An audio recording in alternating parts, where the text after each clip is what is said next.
Is heating up. We got to go back to NVIDIA right now. It's down about 1%. Not too bad here, $1,210 a share after briefly supplanting Apple as the world's second most valuable company. But could Apple's upcoming developer conference next week stave off NVIDIA's threat to its #2 spot? Joining us now, Sound Planning Group CEO David Stryzewski. David, great to have you. Thank you for being here. Apple, people were kicking it out of the Magnificent Seven. What say you?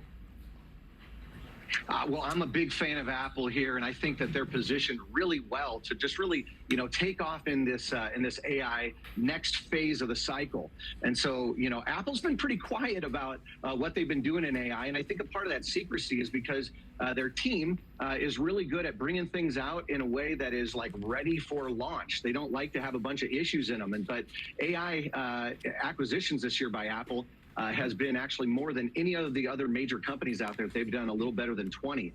So I think that we're going to see some real moves here in Apple, and I think that they're probably going to keep their dominance, maybe even take Microsoft on the front end, but we'll have to see how the integrations play out. Well, the Wall Street Journal today had an article saying basically that Apple is behind the curve in artificial intelligence, but Apple's a different company, is it not, than a lot of other services companies. They are clearly the big iPhone maker. They make the hardware in many cases, and that it feels like that's where they're going with the AI offerings. But what is that going to look like that makes you say get into the stock?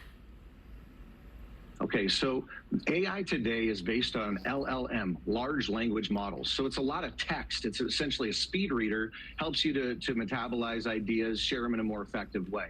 Where AI is really going in the future, though, is towards a large action model, LAM. And what that does is it gives you the ability, like let's just say Siri could access apps, could order an Uber for you or dinner for you, or could schedule that trip to Europe.